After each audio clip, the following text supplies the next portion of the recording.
Hi everyone, my name is Peter McMahan. I'm Assistant Resort Manager and Operations Manager on Lady Elliot Island. So put it simple, what comes onto the island stays on the island, goes off the island, except turtles, I look after.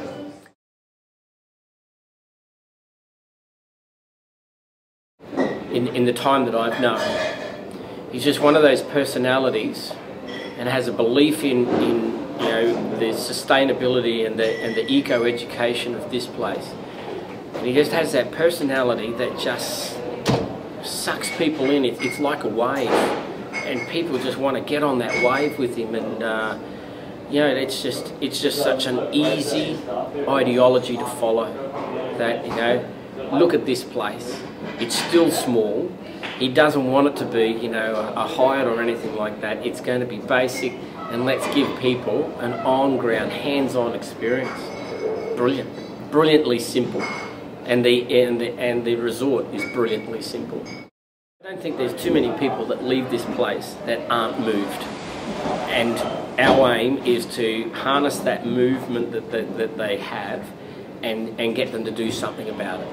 So yes, they've had a good time, but what can I do to further enhance the protected nature of this island, and to do something about our mantas or our whales or type.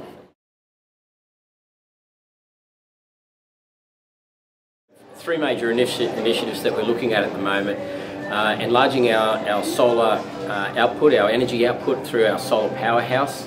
That will happen in the next 2 to 3 months, and it will actually triple the amount of energy that we're actually able to put out. Our second initiative is our waste treatment, where we're also once again looking at using a biochemical process which will take turn our waste from physical waste within 48 hours into a compostable source. And then the third area that we're looking at is a strictly bio management of our waste through worm farms, but we're currently working with Grumpa and National Parks about the sustainability of that, and also the introduction of worms which we don't have naturally on the island.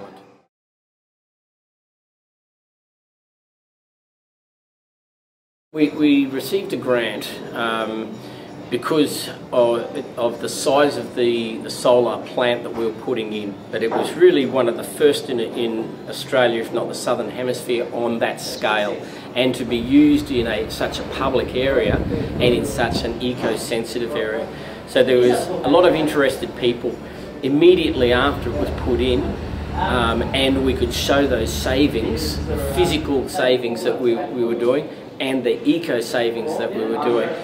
They were very quickly snapped up by others, and since there are larger solar power plants being built in resorts around Australia that are based on the success that we had here at Elliot. Simply putting in that power station dropped our usage of diesel fuel by 700 litres a week.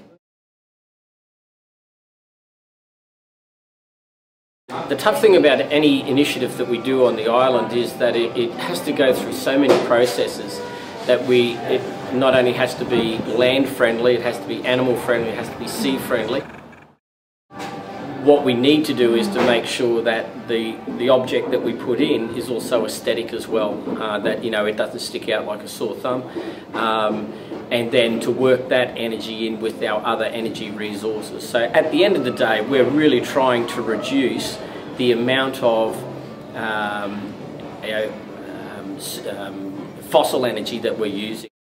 I'm really excited about where everything's going, but at the same time, they need to realise that it is a business, it is a resort, and we need to be making sure that that business is leaving the 16 hectares as untouched as we possibly can.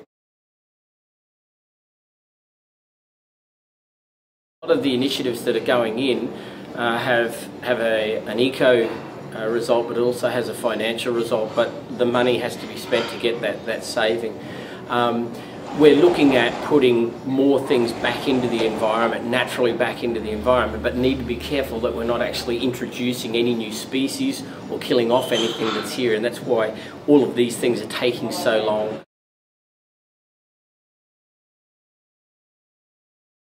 I think the great thing about any eco initiatives that are coming out now is that it's not catchy anymore. It's an expectation.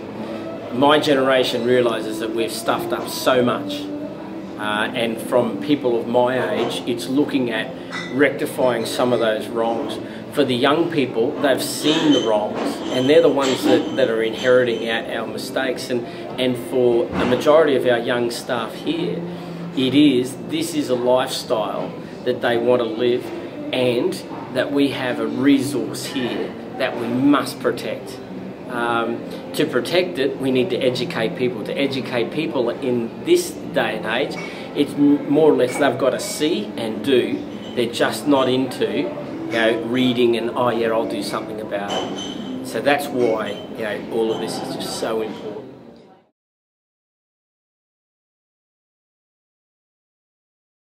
We've got our eco stuff up and running, and it's successful. Now we're looking at how can we educate the mass. And the school curriculum is so open that we can be putting things into classrooms from here, and that's where we're really looking at the moment. Pacific Lutheran College on the Sunshine Coast has got several subjects doing assessment work based on the island. Year 8 English doing Silence and Solitude. Year 10 SOSA doing the life cycle of the island. Year 11 Art is looking at eco education messages through the production of designs and T-shirts and that type of thing.